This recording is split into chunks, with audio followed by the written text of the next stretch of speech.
I am pleased to announce a humanitarian, activist, wife, mother, CEO of think2timestwice.org. She is also the host of Real Talk with Traci Fant radio show that airs each Sunday at 3 p.m. on 105.7 FM. She believes in building a strong community through actions, not just talking about them, but being about it. It brings me great pleasure to announce our very own Traci Fant.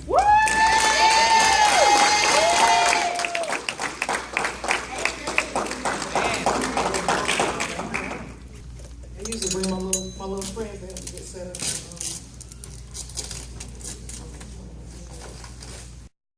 Kind of militant.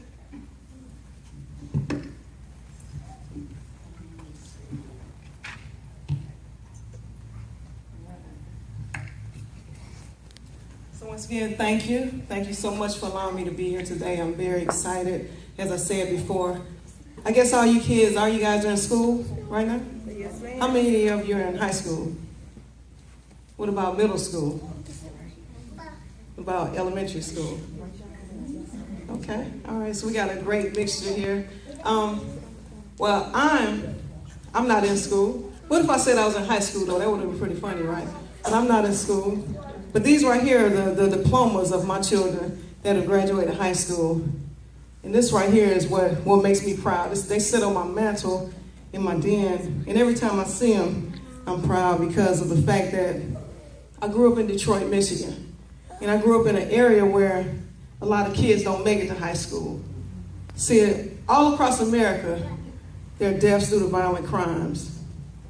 And I am very, very much involved in the Stop the Violence movement simply because I lost two brothers. My brother Andre was murdered when he was 15 and a half years old. And his body was left in an abandoned building for a week. And when we found him, the guys that actually helped us find him, who were his friends, actually had something to do with his death. And then my brother Charles. My brother Charles was 27 years old. And he went to visit someone, a girl one day, and out of nowhere, a guy just came up and shot him. It was a case of mistaken identity. And basically the guy was just like, my bad. That guy only got 7 years in prison for taking my brother's life. So that's why I'm so involved in this movement. And that's why I'm so proud of these 4 diplomas right here.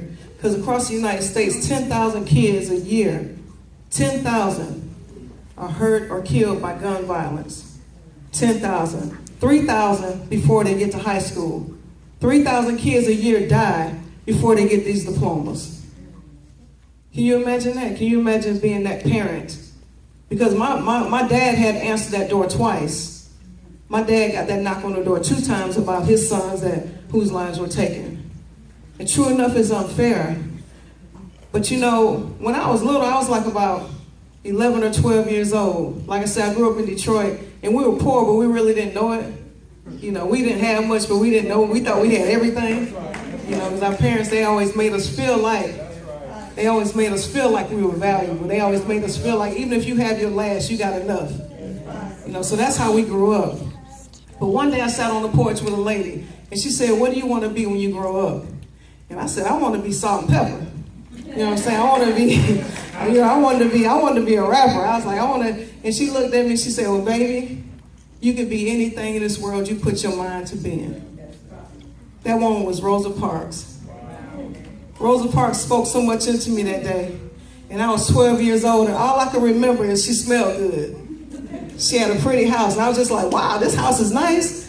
She had a bunch of inner city kids. She took us on tour. We was looking at stuff like, yeah, okay, Miss Parks, you better watch that silverware. But when she sat us on her porch, and she showed us pictures of Dr. Martin Luther King and the movement that she was involved with. And she said, that day on the bus, that day that everybody speaks of, that day when I didn't get up, it wasn't because I was tired. It wasn't because my feet were tired. It's because my mind was tired. She said, see, my body had grown restless of the fact that one individual, one color could make you feel like you were useless. She said, I wasn't the first that didn't give up my seat, but I knew the right people. So when I sat in that chair and I got arrested, she said, I knew that Martin and Jesse and everybody else that came to my rescue, I knew they had my back. And that's the best feeling in the world to have, when you know that when you give it up like that, when you give up your life, when you put it on the line like that, somebody has your back. And so this movement right here that I'm involved in is so much more than me. It's so much more than me. Like I said, I got 4 children, and my oldest son might be diploma number 1. His name is Zay. He's about to be 25 years old. And getting him through school was a struggle because at a very young age, we found out that Zay had an anger management issue. And so like every other week I was at the school. Sometimes I even had to sit in the class with him. Every other week. But I made sure he was going to get his education. And I remember the last meeting in his 12th grade year, 3 weeks before he graduated, they called me and they said he might not graduate. And I looked at him, I said, well, you know you're almost 19, right? I said, I don't care if you have to stay in this school till you're 25. Get your diploma. He started studying. He got all his work he was supposed to get caught up with, and he did graduate. He graduated that year. He still has a rough time at times because he was hurt a lot, but not directly hurt. He was indirectly hurt by things in the community that he saw and things that he saw me go through, that at the time I was young and I didn't realize that the things I was doing was directly affecting them. And see, when I had my kids, I had 4 kids. These 4 little kids right here, all stair steps by the time I was 26 years old. And I remember my aunt called me one day and she said, you need to send that baby up here with me. And I said, why would I send you my child? She said, because you ain't going to be nothing anyway. She said, you're going to be a statistic. You're going to be on welfare. Those kids, they're going to struggle. They're going to see you struggle. They're going to live in separate houses anyway because you ain't going to be able to take care of all of them by yourself. So you need to send them to me. And I told her, no, I'm going to take care of my kids, and my kids are going to be somebody, even if I have to give up my own life for them to be somebody. So my son, Zay, when he was like in middle school, he tried to get involved with a gang and everything. He thought he was bad. He was pretty tough. Pretty cute little fella, kind of built and everything. He thought he had it going on.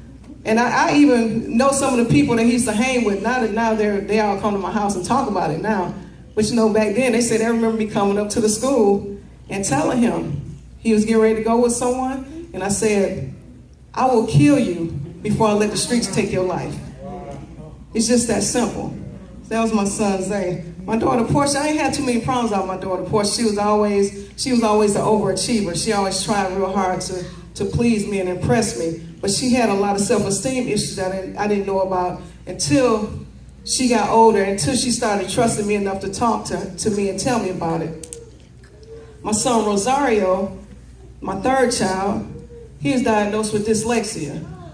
They called me into that meeting and they said, he's going to have to be in special class for a couple of years maybe because he's not learning on the right path. I said, no, you got to change your way of teaching him. I told him, I said, you're not going to put my child in a class where he's isolated, where he's feeling bad about himself because he has a little problem. Don't label him with that, because if he can sing Lil Wayne and all these other people he can sing and rap about, he can learn how to read. Now my son, Rosario, is 21 years old. He's a lead person at his job. He's doing really good. He's still pretty withdrawn, but he's very confident in his ability to read. But that was only because I went up to the school and I told them, I'm not going to allow you to do that.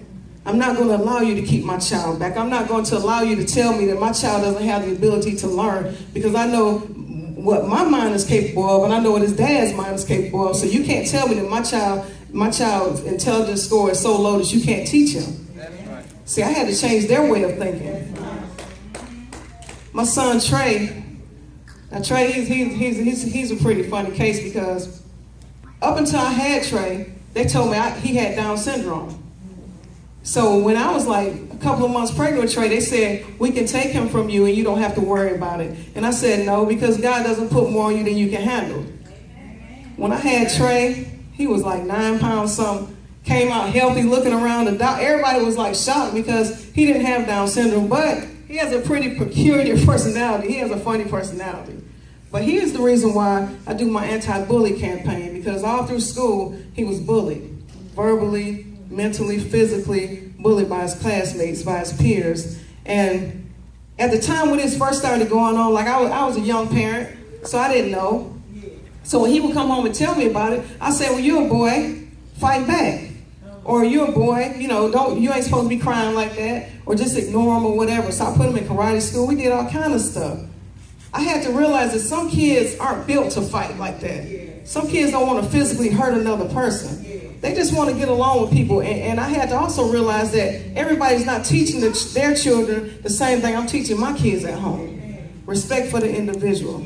How to accept people no matter who they are or what they look like. I had to realize that myself. But it wasn't until Trey was almost 13 years old that I found a letter that he wrote to himself. He was talking about killing himself. He was like, this is the end of my life. I hate myself, and I don't want to be here anymore. And when I saw that letter that my son wrote, that was life-changing to me. That right there was life-changing, because until you know that there's a possibility that you might lose your child, that was enough right there to make me change my whole way of thinking. And I had to actually teach myself how to teach him to value himself. My son Zay, like I said, he had the chemical imbalance, but when I started my organization, ThinkTwice.org, it was centered all around my kids and all around their friends. I wanted them to feel welcome, to be able to come and talk to me about issues that they were going through. But first, I had to be able to change the things that I messed up with them in my life. So at first I had to rebuild the trust that my kids had in me, because I took them through so much. I was in terrible relationships. I had all kind of stuff going on. And they saw all this. But at the time, I didn't know that they were seeing this. I didn't know that it was in them so much that my son would wake up sometimes at night crying or wetting in the bed or just really upset. My daughter, she would try to dress to where other people would accept her. She would try to change her whole way of looking and everything just to be accepted. My youngest son, he would cry at night and just different things like that. I didn't realize that the things I had going on in my life were affecting them like that. And so once I started training myself and learning and teaching, I said, you know what? I'm going to share this with other people. So that's what I started doing. I was asked to speak for like an hour, and I was like, I don't really have an hour worth of stuff to say. You know what I'm saying? Because I'm a talker. I tell Julie all the time. It's my friend Julie. I told her I can talk about myself all day long. You know what I'm saying? But I just really want to be one of the people that change the world. You know what I'm saying? Like the other day we had a rally downtown for the Ferguson, Missouri incident. But the whole time I was there, I was thinking, we need to rally every time we lose a life here. You know what I'm saying? I was thinking, we need to come together when something like that happens here. Just imagine if we came out in masses every time a young life is taken. Because the key that's missing is the value system. See, we expect the authorities to value our children, but then we don't teach them to value themselves. We expect the authorities to look at them like they're the same as everyone else, but they don't even feel like that about themselves. That's right. And so when we push them out to the world, what are we teaching them? What are they seeing? Now, my son told me what he took away from that was we cared a lot about, what happened with Mike Brown. But if you Google the name Mike Brown, it comes up over 1 million times. And you know what I'm saying? 1 million times on Google. So what separates him from everyone else? What separates that one name that's so simple, Mike Brown, Trayvon Martin? It's the way the community acted, the way the community stepped up, the way the community said, you know what? We're sick and tired of being sick and tired. I would hope that if that happened to me or one of my children, one of these children sitting right here in church, that we would have that same response. We're sick and tired of being sick and tired. In Anderson, South Carolina yesterday, 3 people were shot. One of them was a 9-year-old child that was grazed by a bullet. Why aren't we marching about that? You know what I'm saying? I mean, that's a child. Why aren't we down there showing out about that? We got so many different things going on in this world that we need to put in check. But we got to start at home first.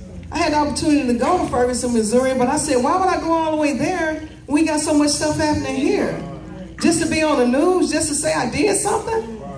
Y'all want to make the news? Let's make the news for some good stuff we got our kids doing. Why aren't the cameras showing up for stuff like this where you got kids putting on their little talent showcases and stuff? Why aren't the news cameras showing up for this? But then in the white community, they'll show their churches doing little stuff like this. It's all about what they want our children, us to see about ourselves.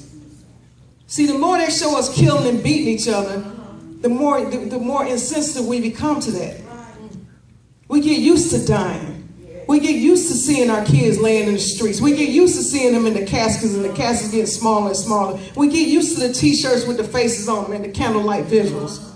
We get used to that, but at the end of the day, when all the cameras are gone, when there's no lights, no cameras, no nothing, where's the action? That's my question. I had the opportunity to talk to Jesse Jackson several times, and that's what's always on my mind. Okay, so what's next? Yeah, you had all 3 news channels come out, and you did elaborate speeches and all that, but after the speeches, if you fill everybody up with those words, what's next? Because see, I'm not even about the words. I mean, I can stand here and talk eloquent all I want to, but at the end of the day, it's my actions that are going to get me to that next level. You can walk up and down the street and say something and do this, but it's all about your actions. So when are we going to take action into our own community? Like I said, I have 4 children, 4 high school graduates. I hope one day I have 4 college graduates. I hope one day I have 4 homeowners, and so on and so on. But if we continue to allow our children, and if we continue to allow ourselves to feel like we're committed to death, then none of us are going to make it to that. It's not all about the tricks of the media. See, it's about the way we do each other. We kill each other with our words. We kill each other with the way we act. We kill each other with lack of support. We kill each other with everything in our being. But then again, you do have those people that will reach out and say, you know what? Let me help you to that next level. Let me help you to that next level. No strings attached.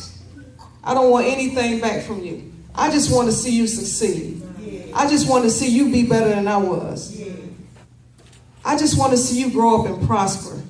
See, that's how I raise my kids. That's how I raise my family. And even the kids that come and visit me, that's not even mine. And the kids that call me in the middle of the night crying, telling me this happened or that happened. I'm talking to them like, okay, well, take a deep breath.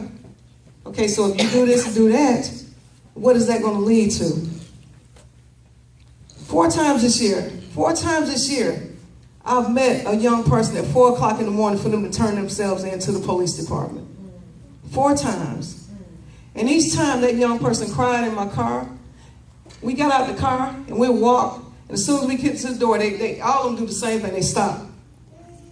And I grab their hand and I tell them, you know, we got to get this over with. Not you, but we.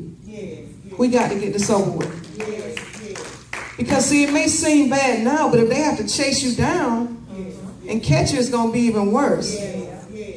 And then they turn themselves in and they realize, okay, it wasn't as bad as I thought it was going to be. You know, my charge is this, and this, and now I got to do this, and this. But the aftermath is, after they get out, after they start doing better, we got to set it up to where they can continue to do better. We got to set it up to where I'm contacted all the time with people who have trouble finding jobs with a felony that's 10, 12, 15 years old. The only place they can get employment is an $8 an hour job. How in the world do they expect an adult to make a living and raise a family off $8 an hour? And not even those jobs are doing these background checks. So I said, so you mean to tell me you're going to spend more money on drug tests and background checks than you plan on paying this person that needs this job? We have to start getting in touch with our elected officials and telling them that, look, we need you guys to help us out. Okay, true enough, this person committed a crime when they were 18, 19, 20 years old, but now they're 32. And they haven't done anything else. But now they can't get employment because of some little dot that's on their record. You see, that's what I'm all about. I'm all about grooming people and teaching people that there is a tomorrow. Because where I started from, when I had that conversation with my aunt, I could have just gave up. I could have just gave up and just said, you know what, you're right. I am another statistic. I'm going to be on welfare and this. And my kids, they probably will be raised in separate homes. I could have said, you know what, you're right. But instead, I let those words right there push me and motivate me. And even though she never apologized, I learned how to accept the apology I never received. Because I knew that me hanging on to that hurt and that pain was the only thing that was holding me back from the next step. And once I let all that go, I said, I'm going to step out into this world and do what God wants me to do. Yes. Last year was a really rough year for me. Last year, I went through a lot with my marriage. You know, I went through a brief separation. I had a lot of health issues going on. I found out that I had a medical condition with my foot. I had to have major surgery. where I wasn't going to be able to walk for a while. But people were still calling me. They were calling me, needing my help. And I told my brother's a pastor in Chicago, and I said, you know what? People are calling me, and I said, I feel like I just want to help. I just don't want to give up. I want to help. I'm so moved to do something. Even when I see something on the news or whatever, if it's happening in my community, if it has something to do with violence or something, I feel like I need to move. My brother said, well, sit tight. He said, I'm gonna come and visit you because I got something I want to share with you. So my brother came last April from Chicago, and I have two sets of brothers. My first set of brothers is from my dad. He was married to a woman, he said, died of cancer. And the second set was me and my brother Andre and Charles. My brother came and we sat and talked. He stayed for a whole week. And that last night, he said, I want to talk to you. So we sat in my den and we were talking about my dad, just all kind of stuff that happened in the past. He said, well, why are we talking about that? I got something real important I need to share from you, and you don't need to get this from anybody else. He said, I feel like it's my obligation. He said, because I know that right now you feel like giving up. He said, I know you feel lost and confused. I know you feel tired and weary. He said, I know you wonder sometimes what pushes you to that next level. I know you wonder sometimes why you get so emotional and why you get so full when you see these stories about women getting murdered or kids being murdered or kids being bullied or whatever. He said, so I'm going to share this with you. And my brother gave me 3 newspaper articles. And on the top of the article, I read it, and it said, father of 4 kills wife. And I looked at it, I said, so what does this have to do with me? And he said, well, keep on reading it. The second paragraph had my father's name in it. And I looked at my brother and I said, so you mean to tell me, after everything that I've done, everything that I'm building, all the things that I'm teaching, all the things that I'm learning, everything that I'm so much against, you mean to tell me I'm the product of a murderer?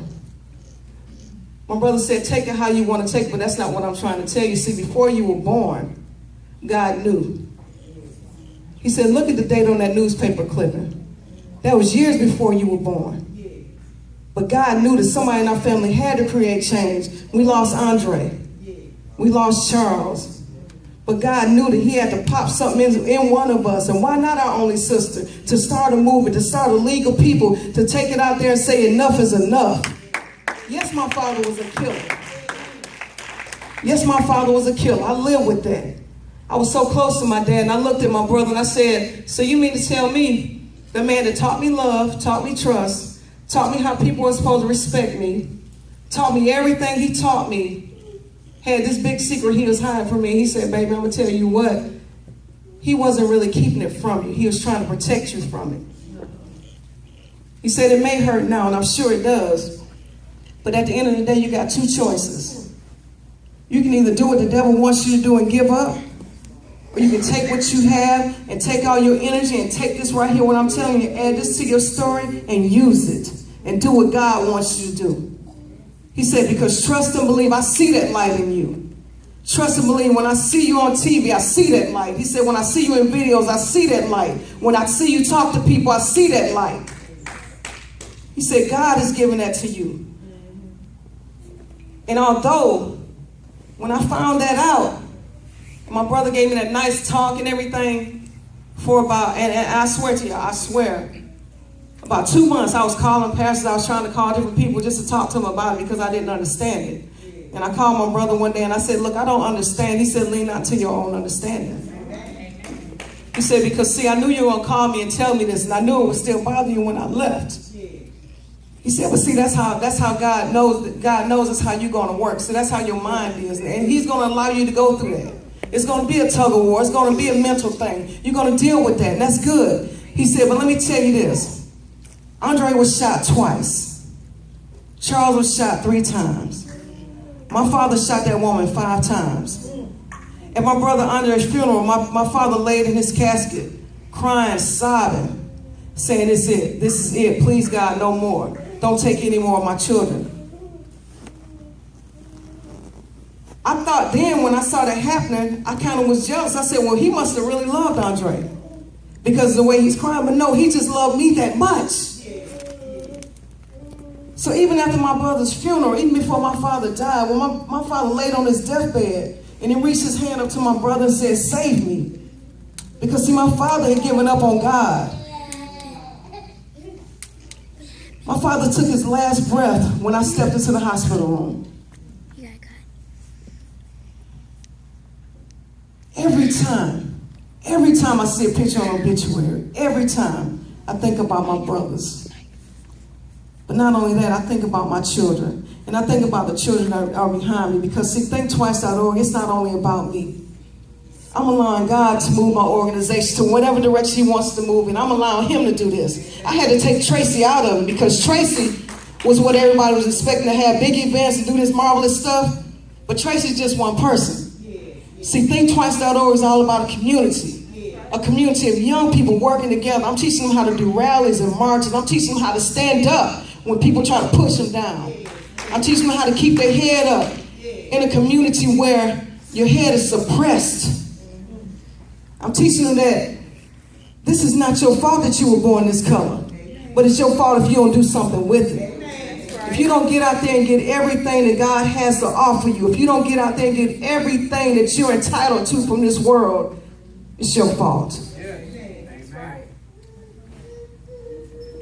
After I learned all this stuff about my family and my brother and everything, and I deal with it, I still deal with it, even talking about it, I still deal with it because it hurts. It pains me to my heart that my father went to his grave and I couldn't ask him why. And sometimes I lay in my bed and I ask my father why. And I'm just laying there in a dark room. And then God says, "Peace, be still." I had to learn to not lose sleep over things I couldn't control. And I'm still trying to teach myself that. But as I teach myself that, I'm also willing to teach the community the same thing. Please, if you can do anything in this world, please invest in your children. Invest in your children. I see so many young people now when I'm out, and I'm like thinking to myself, so this the person gonna help me with my cards when I'm 60? If you think about it, the way the world is moving now, that's a scary thought. But we still have time. We still have time. It's time to place value into our children. It's time to just reach over and just hug them sometime. Even if they're having a good day, give them a hug anyway. Sometimes hugs help you. Put value in their lives. And even if it takes like I did. I mean, I was a late bloomer for a parent. Like I said, I had all my kids real early. So we grew up together. And I'm just now really learning how to really communicate with my kids without saying, "Wait, you did what? What? No, okay. I understand. You okay?" And I'm thinking in my mind, this kid is crazy, but we're going to get through this. I truly appreciate the invite. I truly appreciate any opportunity I have to share my story with the young people. And I truly appreciate the love that the community shows me and my organization, ThinkTwice.org. This right here is one of the banners that we have. It has people in the Greenville community that have been murdered. But we have a big one that covers the wall. And I mean, when they roll it out, it's shocking. And that's only the past 5 years. And it has like over, I think 280 pictures on it now. And that's all through South Carolina. I mean, and believe it or not, most of these families I've met, and most of these funerals I've attended and spoke at. And at one time I got so tired of going to funerals and seeing these caskets, you know, I prayed to God that I didn't get immune to it, to where, you know, you just walk in the room and see something, you're so used to seeing it, and you're just like, okay, whatever. I didn't never want to get used to that. I didn't never want to get used to that. These right here are the lives that have been lost in Greenville and Columbia and different places like that, Charleston. These are the lives of the parents that had to wake up to that phone call or that knock on the door. It's time, y'all. It's time for us to change the momentum of the world. It's time for us to change what our children are seeing. Stop sharing the fight videos, the violent videos on social media. Let's stop supporting that kind of stuff. We got to stop supporting negativity that makes us look like fools and idiots. The twerk videos that they're passing along, they're showing 5 and 6-year-old girls twerking. My grandbaby's 6 years old. I wish she would twerk. In fact, I think I saw her trying to practice twerking one day. She practiced twerking. Yeah, what you doing? Nothing. Yeah, that's what I thought, because you know, You know, I ain't never even had to spank her before. But yeah, I spank her if she twerks, though. You know what I'm saying? It's just time and place for everything. You don't twerk at Mimi's house, so. But we really have to start putting some positive things in our kids' life. As I said, I'm Traci Fant. I truly appreciate being able to share a part of my story with you and a piece of my life with you. I appreciate the invite, Shannon. Shannon's my cousin. We try to. That's one of the. Keep down the low, but you know But I truly appreciate the invite. Where Teresa? Teresa here? Okay. Well, I truly appreciate you all for inviting me. Thank you for your attention.